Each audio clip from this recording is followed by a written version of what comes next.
మా latest videos కోసం మా ఈ తెలుగు న్యూస్ ఛానల్ సబ్స్క్రైబ్ చేసి గంట సింబల్ యాక్టివేట్ చేసుకోండి. రేపే అతిపెద్ద అమావాస్య మార్గశిర అమావాస్య. మార్గశిర అమావాస్య అనేది ఈసారి సోమవారంతో కలిసి వచ్చింది. అందుకే దీనిని సోమ అమావాస్య అని, సోమావతి అమావాస్య అని పిలుస్తారు. ఇది అతీత శక్తివంతమైన రోజు అని శాస్త్రాలు చెప్తూ ఉన్నాయి. ఈ రోజును ఎవ్వరూ కూడా వదలవద్దు. ఇది పరమేశ్వరుడికి ఎంతో ఇష్టమైన రోజు. అయితే ఇలాంటి అద్భుతమైన అమావాస్య రోజున ఇంట్లో ఈ రెండూ కలిపి ధూపం వేస్తే చాలు, కటిక దరిద్రుడైనా సరే కోటీశ్వరుడిగా మారిపోతాడు. మీ ఇల్లు చాలా ప్రశాంతంగా మారుతుంది. ఇంట్లోని దరిద్ర బాధలన్నీ పోతాయి. ఈ రెండూ కలిపి మీ ఇంట్లో ధూపం వేస్తే కనుక అద్భుతమైన ఫలితాలు వస్తాయి. ఈ అమావాస్య రోజు ఎవరైతే ఈ రెండూ కలిపి ధూపం వేస్తారో వారికి ఖచ్చితమైన ఫలితాలు వస్తాయి. ఇంట్లోని చెడు శక్తులన్నీ కూడా పోయి సకల ఐశ్వర్యాలు కలుగుతాయి. మరి ఈ అమావాస్య రోజు ఆ ధూపం ఎలా వేయాలి అనే విషయాన్ని ఇప్పుడు మనం ఈ వీడియోలో వివరంగా తెలుసుకుందాము. ఫ్రెండ్స్, ఫస్ట్ అయితే ఈ వీడియోకి ఒక లైక్ కొట్టండి. అలాగే మన ఛానల్ని ఫస్ట్ టైం చూస్తున్నట్లయితే వెంటనే సబ్స్క్రైబ్ చేసుకొని మాకు సపోర్ట్ చేయండి. ఈ అమావాస్య రోజు ఈ రెండూ కలిపి ధూపం వేసుకోవటం వలన అద్భుత ఫలితాలు రావటాన్ని స్వయంగా మీరే గమనించగలుగుతారు. అలాగే మీకు అంతా మంచి జరుగుతుంది. ఇంట్లో దరిద్ర బాధలన్నీ కూడా తొలగిపోతాయి. మన కష్టాలన్నీ కూడా తీరిపోయి లక్ష్మీ అమ్మవారు మనల్ని అనుగ్రహిస్తుంది. కాబట్టి ఈ అమావాస్య రోజు మీ ఇంట్లో ఈ ధూపాన్ని వేసి చూడండి. ఈ రెండూ కలిపి ధూపం వేయటం వలన వచ్చే ఫలితాలను చూసి మీరే ఆశ్చర్యపోతారు. అలాగే మీ ఇంట్లో ఇక ధనానికి లోటు ఉండదు. చాలామందిని మనం గమనిస్తూ ఉంటాము. అమావాస్య వచ్చిందంటే చాలామంది రకరకాల అపోహలు చెప్పుకుంటూ ఉంటారు. కొంతమంది అమావాస్య రోజు బయటకు రారు, కొంతమంది కొన్ని పనులు చేయరు. కానీ నిజం ఏమిటి అంటే అమావాస్య అనేది చాలా వరకు చెడును తొలగిస్తుంది, మంచిని మన ఇంట్లోకి తెస్తుంది. ఈ అమావాస్య మనకు ఉండే ఎలాంటి చెడునైనా సరే తొలగించేస్తుంది. ఎలాంటి దిష్టి దోషాలనైనా సరే, నెగిటివ్ ఎనర్జీని అయినా సరే, పెద్ద పెద్ద కష్టాలను అయినా ఈ అమావాస్య లాగేసుకుంటుంది. మనమంటే గిట్టని వారు చేసే చెడు ప్రయోగాలను మనం అమావాస్య రోజు తీసివేసుకోవచ్చు. అలా చేయటం వలన అద్భుతమైన ఫలితాలు వస్తాయి. ప్రతి ఒక్కరూ ఇంటి పరంగా కానీ, శారీరక పరంగా కానీ, మనకు ఉండే ఇబ్బందుల పరంగా కానీ చాలా బాధపడిపోతూ ఉంటారు. అంటే మా ఇంట్లో ఏదో జరుగుతుంది, ఇంట్లో చాలా పరిహారాలు చేస్తూ ఉన్నాము, పరిహారాలు చేసినంతసేపు మా ఇల్లు బాగుంటుంది, తర్వాత మళ్ళీ అన్నీ మామూలే, అన్నీ సమస్యలే వస్తూ ఉన్నాయి, ఈ బాధలన్నీ పోవాలంటే ఏం చేయాలి అని చాలామంది ఆలోచిస్తూ ఉంటారు. అసలు ఏం చేస్తే మా ఇల్లు బాగుంటుందని చాలామంది అనుకుంటూ ఉంటారు. ఇలా సమస్యలు ఉన్న వారందరూ కూడా ఈ చిన్న పరిహారం చేసుకోండి. ఈ పరిహారం చాలా అద్భుతమైన ఫలితాలను తెచ్చిపెడుతుంది. మీ జీవితాన్ని మార్చేస్తుంది. మీ ఇంట్లో ఉండే కష్టాలను తొలగించేస్తుంది. అంతేకాదు ఈ తిథి వారం అద్భుతంగా కలిసి వచ్చాయి. చాలా అద్భుతంగా ఉంటుంది. ఈరోజు మనం ఎటువంటి పరిహారాలు చేసినా అద్భుతమైన ఫలితాలను పొందగలుగుతారు. అంతేకాదు 100% ఫలితం వస్తుంది. అంటే ఈ అమావాస్య రోజు ఈ రెండూ కలిపి ధూపం వేసుకోవటం వలన ఇంట్లో చాలా వరకు మంచి జరుగుతుంది. ఎందుకంటే ఇప్పుడు అందరి ఇళ్లల్లో బాత్రూమ్స్ ఉంటున్నాయి. మనం బయటంతా తిరిగేసి ఇంట్లోకి వచ్చిన తర్వాత కాళ్ళు కడుక్కుంటూ ఉన్నాము. దాని వలన నెగిటివ్ అనేది ప్రవేశిస్తుంది. సరాసరి ఇంట్లోకి వస్తూ ఉన్నాం కాబట్టి అది మనం గమనించుకోలేము. అలాగే మన ఇంటికి మంచి వాళ్ళు వస్తూ ఉంటారు, చెడ్డవాళ్ళు వస్తూ ఉంటారు. వారి వెంటే తెచ్చే నెగిటివ్ కూడా మన ఇంట్లోకి వచ్చేస్తూ ఉంటుంది. ఇలా రకరకాల నెగిటివ్లు ఇంట్లోకి వచ్చి విపరీతంగా సమస్యలు వస్తూ ఉంటాయి. కొంతమంది ఇంట్లోకి వచ్చి వెళ్ళాక కష్టాలు వస్తాయి. ఇది అందరికీ తెలిసిన విషయమే. ఇలా ఎందుకు జరుగుతూ ఉందంటే మన ఇంటికి వచ్చిన వారి ఒంట్లో ఏదైనా నెగిటివ్ ఉంటే అది మన ఇంట్లోనే ఆగిపోతుంది. దాని వలన కష్టాలు వస్తాయి. పూర్వకాలంలో మన పూర్వీకులు బయటకు వెళ్ళి రాగానే కాళ్ళు కడుక్కుని ఇంట్లోకి వెళ్ళేవారు. ఇప్పటికీ కూడా కొన్ని గ్రామాలలో ఈ పరిహారాన్ని ఆచరిస్తూ ఉంటారు. మన పెద్దవారు కూడా ఇంట్లో ఇలా చేస్తూ ఉంటారు. ఎందుకంటే అలా చేయటం వలన మా ఇంట్లోకి చెడు రాదని, నెగిటివ్ రాదని, మంచి జరుగుతుందని నమ్ముతూ ఉంటారు. ముఖ్యంగా మన పూర్వీకులు ఋషులు వారానికి ఒక్కసారి ఇంట్లో ధూపం వేసుకునేవారు, లేదా 3 రోజులకు ఒక్కసారి ధూపం వేసేవారు. అలా వేసుకోవటం వలన నెగిటివ్ ఎనర్జీ రాదని, ఏవైనా చెడు శక్తులు ఉంటే వెళ్ళిపోతాయని, ఇల్లు బాగుంటుందని, పిల్లలు మాట వింటారని, మంచి జరుగుతుందని అందరూ కూడా నమ్ముతూ ఉంటారు. అందుకే ఇంట్లో ఇలా ధూపం అనేది వేస్తూ ఉంటారు. ఇలా చేయటం వలన మన ఇంట్లోకి ఎటువంటి దుష్టశక్తులు ప్రవేశించలేవు. ఏవైనా ప్రయోగాలు చేసినా మీ ఇంటిపై పని చేయవు. అందుకే ధూపానికి అంత ప్రాధాన్యత ఉంటుంది. ధూపమే కదా అని చాలామంది చులకనగా భావిస్తూ ఉంటారు. కానీ ధూపం వేసుకోవటం వలన చాలా వరకు ఇంట్లోకి ఎటువంటి చెడు శక్తులు కానీ, నకారాత్మక శక్తులు కానీ, నెగిటివ్ ఎనర్జీ కానీ మీ ఇంట్లోకి రాలేవు. ఒకవేళ మనం బయటకు వెళ్ళి అక్కడ ఇక్కడ తిరిగి వచ్చినప్పటికీ కూడా మనతో పాటు అవి మన ఇంట్లోకి ప్రవేశించలేవు. అంత శక్తివంతమైనది ఈ పరిహారం. ఈ పరిహారానికి ముఖ్యంగా కావలసిన వస్తువులు ఏమిటి అంటే వేప ఆకు. అంటే వేపాకులను ఎండబెట్టి ఆ ఆకులను పొడి చేసి ఉంచుకోండి. ఆ వేపాకు అనేది ఇంట్లోకి అద్భుతాలను తీసుకొని వస్తుంది. అద్భుతమైన ఫలితాలను కలగజేస్తుంది. ఇక రెండో వస్తువు ఏమిటి అంటే కర్పూరం లేదా కర్పూరం పొడి. కర్పూరం గురించి ప్రత్యేకంగా చెప్పవలసిన అవసరం లేదు. కర్పూరం చెడును తీసివేయడానికి వాడే అద్భుతమైన పదార్థం. ఇలా ఈ రెండింటినీ తీసుకొని గుగ్గిలంతో కలిపి ధూపం వేయాలి. ముందు ధూపం వేసే పాత్రలో గుగ్గిలం, వేప ఆకులు, కర్పూరము ఈ 3 వేసి అగ్గి ముట్టించాలి. ఇలా ముట్టించగానే పొగ వస్తుంది. ఆ పొగను ఇంట్లో మూలమూలల్లో కూడా చూపించండి. ఇలా ఈ అమావాస్య రోజు ధూపం వేయటం వలన ఇంట్లో తెలియని దుష్టశక్తులు ఉంటే పారిపోతాయి. నెగిటివ్ ఎనర్జీ, నకారాత్మక శక్తులు వెళ్ళిపోతాయి. అద్భుత ఫలితాలు వస్తాయి. మీ జీవితం అనేది మారిపోతుంది. కటిక పేదవాడైనా సరే కుబేరుడిగా మారిపోతాడు. అంతేకాదు మాకు ధనం కలిసి రావాలి, ధన సమస్యలు పోవాలి, వద్దన్నా డబ్బు వస్తూనే ఉండాలని కోరుకునేవారు ఈ రెండిటితో పాటుగా 2 లవంగాలను కూడా ధూపంలో వేయండి. ఇలా వేస్తే తిరుగులేని రాజయోగం అనేది పడుతుంది. ధన సమస్యలు పోతాయి, విపరీత ధనలాభం కలుగుతుంది. కాబట్టి ఈ అమావాస్య రోజు అందరూ కూడా ఇప్పుడు మనం చెప్పుకున్న విధంగా ధూపం వేయండి. ఇలా ధూపం వేసుకోవటం వలన ఇంట్లో పెద్ద పెద్ద సమస్యలు ఉంటే అవి కూడా తీరిపోతాయి. చిటికీ మాటుకు జబ్బు పడుతూ ఉన్నా, పిల్లలు అనారోగ్యాలతో బాధపడుతూ ఉన్నా, ఎప్పుడూ కూడా జ్వరాలతో బాధపడుతూ ఉన్నా, ఏదో ఒక సమస్య వస్తున్నా, విపరీతమైన సమస్యలను ఎదుర్కొనేవారు ఖచ్చితంగా ఇలా ధూపం వేసుకోండి. ముఖ్యంగా విపరీతమైన కష్టాలను ఎదుర్కొనేవారు, ఎప్పుడూ సమస్యలు వస్తూ ఉన్నాయని బాధపడేవారు, అలాగే నెగిటివ్ ఎనర్జీ, దుష్టశక్తులు మమ్మల్ని చాలా ఇబ్బంది పెడుతూ ఉన్నాయని దిగులు పడేవారు. ఈ అమావాస్య రోజు సాయంత్రం 6 గంటలకు ఇంట్లో ఈ విధంగా ధూపం వేయండి. ఇలా ధూపం వేయటం వలన మీ ఇల్లు సుఖ సంతోషాలతో ఉంటుంది. ఇంట్లోకి ఎలాంటి చెడు అనేది రాదు. మీకు 100కు 100% ఫలితాలు వస్తాయి. ధూపం వేస్తే మీకు వచ్చే ఫలితాన్ని చూసి మీరు ఖచ్చితంగా ఆశ్చర్యపోతారు. మీకు ఏమైనా శరీరానికి సంబంధించిన జబ్బులు ఉన్నా కానీ, పిల్లలకు జ్వరాలు రావటం కానీ, పిల్లలు మాట వినకుండా మొండిగా ఉన్నా కానీ, అలాంటి వాటి నుండి సులభంగా బయటపడడానికి ఈ ధూపం పరిహారం బాగా పనికి వస్తుంది. సమస్యలన్నిటి నుండి బయటపడతారు. అంత బాగా ఈ ధూపం పరిహారం ఉపయోగపడుతుంది.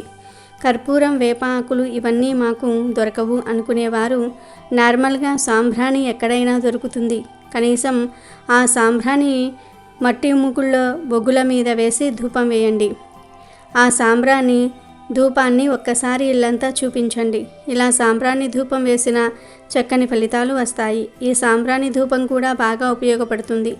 సాంబ్రాణితో ధూపం వేసే ముందు అందులో 2 యాలుక్కాయలను వేసి ధూపం వేస్తే చాలా అద్భుతమైన ఫలితాలు వస్తాయి. మూలమూలల్లో ఉన్న చెడు మొత్తం ఇంట్లో నుండి వెళ్ళిపోతుంది. అద్భుతమైన ఫలితాలతో మీ జీవితం మారిపోతుంది. మీ పిల్లలకు కూడా మంచి జరుగుతుంది. పిల్లలు చెడుదారుల్లో వెళ్లకుండా మీ మాట వింటారు. ఇంట్లో గొడవలు తగ్గుతాయి. చాలా వరకు మంచి జరుగుతుంది. ఈ ధూపం వేసుకోగానే పెద్ద బరువు తగ్గిపోయినట్టు అనిపించటం, మనకు ఏదో మంచి జరుగుతుందనే సంకేతాలు రావటం, రాత్రి చక్కగా నిద్ర రావటం, మనసుకు ప్రశాంతంగా అనిపించటం జరుగుతుంది. అమావాస్య రోజు సాయంత్రం 6 గంటలకు ఇలా ధూపం వేయండి.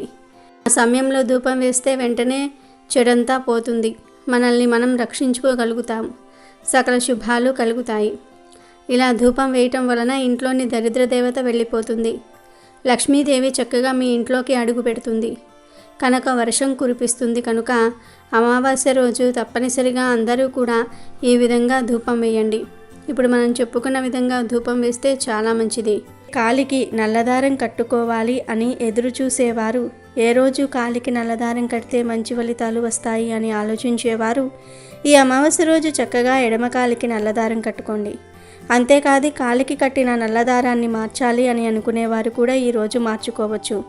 అంటే కాలికి నల్లదారం కట్టిన 6 నెలల తర్వాత దాన్ని ఎనర్జీ పోతుంది, అంటే దిష్టి తగలకుండా ఆపే శక్తి పోతుంది.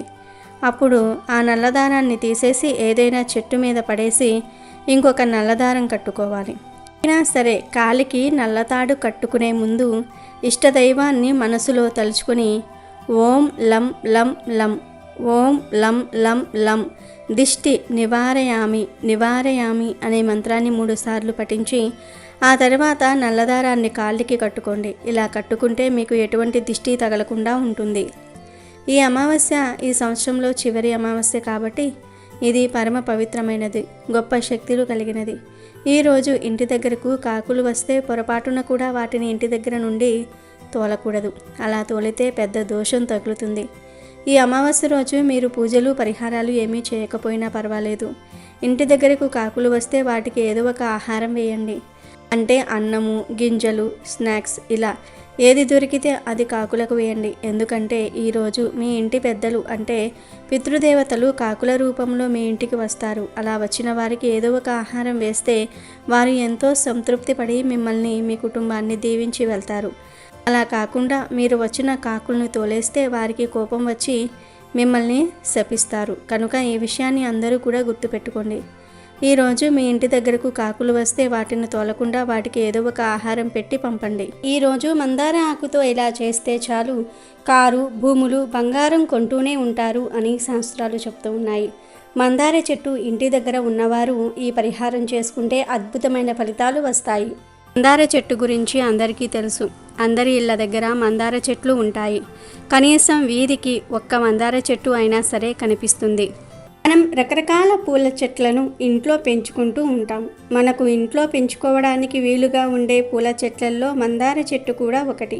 ఈ చెట్టు అన్ని కాలాల్లో పూలు పూస్తూనే ఉంటుంది. చాలామందికి మందార మొక్కను మన ఇంట్లో పెంచుకోవచ్చా అనే సందేహం కూడా కలుగుతూ ఉంటుంది. సందేహం ఏమీ అవసరం లేదు. నిశ్చింతగా మందార చెట్టును ఇంట్లో పెంచుకోవచ్చు. మందార మొక్క పూలు పూస్తే చూడడానికి చాలా అందంగా ఉంటుంది. ఈ మొక్క ఎన్ని పూలు పూస్తే అంత సంపద మన ఇంట్లోకి వస్తుందని పెద్దలు చెప్తూ ఉన్నారు. దేవతా పూజకు కూడా మనం మందార పూలను ఉపయోగిస్తూ ఉంటాం. దేవతా వృక్షాలలో మందార చెట్టుకు ప్రత్యేకమైన స్థానం ఉంది. మన శాస్త్రాలలో చెప్పిన 5 దేవతా వృక్షాలలో మందార చెట్టు కూడా ఒకటి. దేవతా వృక్షాలలో మందార చెట్టు ఉండటం వలనే దీనికి ఎంతో ప్రాముఖ్యత ఏర్పడింది. అన్ని కాలాలలో పూలు పూసే ఈ మందార మొక్కను ఇంట్లో పెంచుకుంటే ఇంట్లోని వారికి ధనానికి లోటు ఉండదు. ఎర్రని మందార పువ్వులను దేవతా ఆరాధనలో ఎవరైతే వినియోగిస్తారో వారి కోరికలను భగవంతుడు తప్పక నెరవేరుస్తాడని పురాణాలలో చెప్పబడుతుంది. ఎర్ర మందారం చెట్టును ఇంట్లో పెంచి బయటకు వెళ్ళేటప్పుడు ఈ మొక్కను చూస్తూ బయటకు వెళ్ళటం వల్ల అంతా శుభమే కలుగుతుంది. చెట్టంతా పూలు పూసిన మందార చెట్టును చూస్తే మనసంతా ఎంతో ఆహ్లాదకరంగా మారుతుంది. మానసిక పరమైన దోషాలను కూడా మందార చెట్టు తొలగిస్తుంది. ఈ మొక్కను ఇంట్లో సింహద్వారానికి కుడివైపు ఉండేలాగా పెంచుకుంటే చాలా మంచిదని పండితులు చెప్తూ ఉన్నారు. అంతేకాదు ఎర్ర మందార పువ్వును తలలో పెట్టుకోవటం వల్ల స్త్రీలు దీర్ఘ సుమంగలిగా ఉంటారని ఒక నమ్మకం ఉంది. మందార పూలతో కట్టిన మాలను దేవతారాధనకు ఉపయోగించవచ్చు. మందార మొక్కతో ఆధ్యాత్మిక పరంగానే కాకుండా ఆయుర్వేద పరంగా కూడా ఎన్నో ఉపయోగాలు ఉన్నాయి. కనుక మందార మొక్కను ఇంట్లో పెంచుకోవటం వల్ల ఆరోగ్యంతో పాటు ఆధ్యాత్మిక పరంగా కూడా లాభాలను పొందవచ్చు. మందార చెట్టును ఎవరైతే ఇంటి దగ్గర పెంచుకుంటారో వారికి లక్ష్మీదేవి అనుగ్రహం కలుగుతుంది. వారి ఇంట్లోకి ఎటువంటి నకారాత్మక శక్తులు రావు. ఎవరి ఇంటి ముందు అయితే మందార చెట్టు ఉంటుందో ఆ ఇంట్లో వారికి ఎక్కువగా అనారోగ్య సమస్యలు కూడా రావు. ధాన్యాలకు లోటు రాకుండా ఉంటుంది. కానీ ముఖ్య విషయం ఏమిటంటే ఎరుపు మరియు గులాబీ రంగులో ఉండే మందార పూల చెట్లను మాత్రమే ఇంటి దగ్గర పెంచుకోవాలి. మరి వేరే రంగులో ఉండే మందార పూల చెట్లను పెంచకూడదా అంటే పెంచవచ్చు. కానీ ఎరుపు మరియు గులాబీ రంగు మందార చెట్టు వలన వచ్చే అన్ని మంచి ఫలితాలు వేరే రంగు మందార పూల చెట్లు పెంచడం వలన రావు. కనుక ఇంటి దగ్గర ఎప్పుడైనా సరే ఎర్రటి లేదా పింక్ కలర్ పూలు ఉండే మందార చెట్లను మాత్రమే పెంచండి. ఈ మందార చెట్టు దగ్గరే పరిహారాలు చేయాలి. అయితే ఇన్ని విశిష్టతలు ఉన్న మందార చెట్టు ఇంటి దగ్గర ఉన్నవారు లేదా మందార ఆకుతో ఇలా చేస్తే చాలు కారు, భూములు, బంగారం కొనే యోగాలు వస్తాయని శాస్త్రాలు చెప్తూ ఉన్నాయి. మరి అమావాస్య రోజు మందార చెట్టు కనిపిస్తే ఏం చేయాలి అనే విషయాన్ని ఇప్పుడు మనం ఈ వీడియోలో వివరంగా తెలుసుకుందాం. అమావాస్య చాలా శక్తివంతమైనది కనుక ఈరోజు కొన్ని పనులు చేయకూడదు. కాదని చేస్తే దరిద్రం పడుతుంది. అమావాస్య రోజున పొరపాటున కూడా చీపురు కొనకూడదు. ఈరోజు చీపురు కొంటే లక్ష్మీదేవి కటాక్షం తగ్గిపోతుంది. ఈరోజు వివాహం, గృహప్రవేశము, నామకరణం మొదలైన శుభకార్యాలు చేయటం నిషిద్ధం. ఈ అమావాస్య రోజున స్త్రీలను, వృద్ధులను, పేదవారిని అవమానించకూడదు. వీలైనంత ఎక్కువ మంది నిరుపేదలకు సహాయం చేయాలి. ఈ అమావాస్య రోజు పొరపాటున కూడా సూర్యోదయం తర్వాత నిద్రలేవకూడదు. అంటే సూర్యోదయానికి పూర్వమే నిద్రలేవాలి. ఇలా ఈరోజు చేయకపోతే అది దరిద్రానికి సంకేతమవుతుంది. ఇలా నిద్రలేచి తలస్నానం తప్పకుండా చేయాలి. ఈరోజు తలస్నానం చేయకపోతే దరిద్రం. ఇలా తలస్నానం చేసే సమయంలో షాంపూలు ఏమీ వాడకుండా కేవలం తల మీద నీటిని మాత్రమే పోసుకోవాలి. ఆషాఢ అమావాస్య రోజు షేవింగ్, గడ్డం చేసుకోవటం, గోర్లు కత్తిరించుకోవటం అస్సలు చేయకూడదు. ఇలాంటి పనులు ఎంతో శక్తివంతమైన ఈ అమావాస్య రోజు చేస్తే దరిద్రం చుట్టుకుంటుంది. ఇలాంటి పనుల వల్ల భవిష్యత్తులో ఆర్థిక సమస్యలు ఎదురవుతాయి. పూర్వం అమావాస్య రోజు మధ్యాహ్నం మాత్రమే భోజనం చేసి రాత్రి అల్పాహారం తీసుకునేవారు. ఎందుకంటే అమావాస్య రోజు రాత్రి ఆహారం భుజించటం అనారోగ్యానికి దారితీస్తుంది. ఇక ఈరోజు ముఖ్యంగా ఉదయం 5 నుండి 6 గంటల మధ్యలో, సాయంత్రం 5 గంటల నుండి 6 గంటల మధ్య తలకు నూనె పెట్టకూడదు. ఈ అమావాస్య రోజు ఇలా చేస్తే దరిద్రం పడుతుంది. అదేవిధంగా ఈరోజు పొరపాటున కూడా మధ్యాహ్నం నిద్రించకూడదు. దరిద్ర దేవతను ఆహ్వానించినట్లు అవుతుంది అని శాస్త్రాలు చెప్తూ ఉన్నాయి. చాలామంది మహిళలకు బంగారం మీద ఇష్టం ఉంటుంది. బంగారంలో కలిపురుషుడు ఉంటాడని చాలామంది చెప్తూ ఉంటారు. దానిలో నిజం లేకపోలేదు. కానీ అధర్మం చేసి సంపాదించిన ధనంతో కొన్న బంగారంలోనే కలిపురుషుడు ఉంటాడు. నిజాయితీగా కష్టపడి పనిచేసి సంపాదించిన ధనంతో కొన్న బంగారంలో కలిపురుషుడు ఉండడు. ఈ విషయం చాలామందికి తెలియదు. కాబట్టి ఆడవాళ్ళు బంగారం కొనుక్కోవచ్చు. దానిలో ఎటువంటి తప్పు లేదు. మామూలుగా ఆడవాళ్ళందరూ కూడా బంగారం కొనుక్కోవాలని ఆశపడుతూ ఉంటారు. ఈ రోజుల్లో ఎవరి దగ్గర ఎక్కువ బంగారం ఉంటే వారిని అంత ధనవంతులుగా పరిగణిస్తూ ఉన్నారు. అలాంటి వారినే గౌరవిస్తూ ఉన్నారు. కనుక ఆడవారు తమ దగ్గర ఎక్కువ బంగారం ఉంటే బాగుంటుంది అని భావిస్తూ ఉన్నారు. కానీ అందరూ బంగారం కొనుక్కోలేరు. అంటే కొంతమంది ఆడవారి దగ్గర బంగారం కొనుక్కోవడానికి ధనం ఉండదు. మరి కొంతమంది దగ్గర డబ్బు ఉన్నా ఏదో ఒక ఆటంకం వచ్చి బంగారం కొనలేకపోతూ ఉంటారు. ఇలా బంగారం కొనలేక బాధపడే వారందరూ కూడా అమావాస్య కలిసి వచ్చిన రోజున మందార చెట్టు దగ్గర ఒక చిన్న పరిహారం చేస్తే చాలు నగలు, బంగారము కొనుక్కునే యోగం కలుగుతుందని శాస్త్ర పండితులు చెప్తూ ఉన్నారు. ఈ పరిహారాన్ని ఆడవారే కాదు, బంగారం కొనాలనే కోరిక ఉన్న మగవారు కూడా చేసుకోవచ్చు. ఏమీ లేదు, ఈరోజు మీకు ఏ సమయంలో అయినా సరే ఎర్ర మందార చెట్టు కనిపిస్తే ఆ చెట్టు దగ్గరకు వెళ్ళండి. సాధారణంగా మన ఇంటి దగ్గరలో లేదా పక్కింటి దగ్గరలో మందార చెట్టు కనిపిస్తూనే ఉంటుంది. అలా కనిపిస్తే వెంటనే ఆ చెట్టు దగ్గరకు వెళ్ళి మందార చెట్టుకు ఒక నమస్కారం చేసుకుని ఆ చెట్టు నుండి ఒక మందార ఆకును కొయ్యండి. అంటే ఒక పెద్ద సైజులో ఉండే మందార ఆకును కొయ్యండి. తర్వాత ఆ మందార ఆకును తీసుకొని మీ పూజ గదిలోనికి వచ్చేయండి. ఈ మందార ఆకును పూజ గదిలో మీ ఇష్టదైవం ఫోటో ముందు పెట్టండి. తర్వాత ఈ ఆకు మీద చిటికెడు పసుపును వేయండి. అలాగే కొన్ని నానబెట్టిన శనగలు కూడా వేయండి. ముందు రోజే కొన్ని శనగలను పసుపు వేసి నానబెట్టుకోండి. ఆ శనగలను కొన్ని తీసుకొని ఈ మందార ఆకులో వేయండి. అంటే ఆ ఆకు మీద ఎన్ని శనగలు పడతాయో అన్ని శనగలు వేస్తే సరిపోతుంది. ఇలా చిటికెడు పసుపు, కొన్ని శనగలను మందార ఆకు మీద వేసి ఆ తర్వాత మీ ఇష్టదైవానికి మీ కోరికను చెప్పుకోండి. దేవుడా, నాకు బంగారం కొనుక్కోవాలని ఉంది, కానీ దానికి సరిపడా ధనం లేదు. ధనం ఉన్న ఆటంకాలు వస్తూ ఉన్నాయి. లేదా ఈ కారణం వలన నేను బంగారం కొనుక్కోలేకపోతూ ఉన్నాను అని మీ కోరికను మనస్ఫూర్తిగా దేవుడికి చెప్పుకోండి. ఒక మనిషికి మీ కష్టాన్ని ఏ విధంగా వివరిస్తారో ఆ విధంగా మీ కోరికను దేవుడితో క్లియర్గా చెప్పుకోండి. బంగారం ఒక్కటే కాదు, మీకు ఏది కొనుక్కోవాలనే కోరిక ఉంటే ఆ సంకల్పం చెప్పుకొని ఈ పరిహారం చేసుకోండి. అంటే కారు కొనాలనే కోరిక ఉన్నవారు ఈ పరిహారం చేయటం వలన నాకు కారు కొనే యోగాలు రావాలని భూములు కొనాలనుకునేవారు నాకు భూములు కొనే యోగాలు రావాలని, ఇలా మీకు ఏం కొనాలనే ఆశ ఉంటే ఆ కోరిక చెప్పుకొని ఈ పరిహారం చేసుకుంటే అద్భుతమైన ఫలితాలు వస్తాయి. మీరు కోరింది కొనుక్కునే యోగాలు వస్తాయి. ఆ విధంగా మీ కోరికను దేవుడితో క్లియర్గా చెప్పుకోండి. తరువాత ఇక పూజ గది నుండి బయటకు వచ్చి ఇక మీ పనులు మీరు చూసుకోండి. దేవుడు ముందు మందార ఆకులో పెట్టిన శనగలను మాత్రం అలా ఒక 24 గంటలు వదిలివేయండి. 24 గంటల తర్వాత ఆ శనగలను తీసేసి ఆవుకు పెట్టేయండి. ఆవులు లేకపోతే కాకులకు కానీ, పక్షులకు కానీ, కోకిలకు కానీ పెట్టేయండి. మందార ఆకును మాత్రం మీరు ఏ చెట్టు నుండి అయితే ఆకును కోసారో ఆ చెట్టు మొదట్లో పడవేయండి. సాధారణంగా స్త్రీలందరికీ బంగారం అంటే ఎక్కువ ఇష్టం ఉంటుంది. కొంతమంది బాగా పేదరికంలో ఉంటారు. ఎంత పేదరికం అంటే వారి దగ్గర ఒక చిన్న ముక్కు పొడుకంత బంగారం కూడా ఉండదు. వేరే ఆడవారు మాత్రం బంగారు చెవిదిద్దీలు, బంగారు చైన్లు, గొలుసులు వేసుకొని కనిపిస్తూ ఉంటారు. కొత్తగా చేయించుకున్నాను అని చెప్తూ ఉంటారు. అలా వేరే ఆడవాళ్ళు బంగారం కొన్నామని చెప్పినప్పుడు సాధారణంగా ఎవరికైనా సరే మనం కూడా అలా బంగారం కొనుక్కోగలిగితే ఎంత బాగుండోదే కదా అని అనిపిస్తూ ఉంటుంది. నా దగ్గర బంగారం లేదే అని మనసులో బాధపడుతూ ఉంటారు. ఇలా పేదరికంతో బాధపడుతూ బంగారము కొనుక్కోలేకపోతూ ఉన్నాం అని బాధపడే ఆడవారు, ఎలా అయినా బంగారం కొనుక్కోవాలి అనుకునేవారు, బంగారు చెవిదిద్దులు, బంగారు చైన్లు కొనుక్కోవాలి అని అనుకునేవారు చక్కగా ఈ పరిహారాన్ని చేసుకుంటే చాలా మంచి ఫలితాలు వస్తాయి. త్వరలోనే మీరు కోరుకున్నంత బంగారం, నగలు కొనుక్కునే అవకాశం వస్తుంది. ఈ పరిహారాన్ని స్త్రీలు శ్రద్ధగా చేసుకుంటే ఖచ్చితమైన ఫలితాలు వస్తాయి. కనుక ఆడవారందరూ కూడా ఈ అవకాశాన్ని వదులుకోకుండా తప్పక ఈ పరిహారం చేయండి. ఈ ఒక్క అమావాస్య రోజునే కాదు, మీకు వీలు కుదిరినన్ని సార్లు, అంటే 3 అమావాస్యలు లేదా 5 సార్లు కానీ లేదా 7 సార్లు కానీ ఈ పరిహారాన్ని చేయండి. ఎన్ని ఎక్కువ సార్లు చేస్తే అంత ఎక్కువ బంగారం కొనుక్కునే అవకాశాలు వస్తాయి.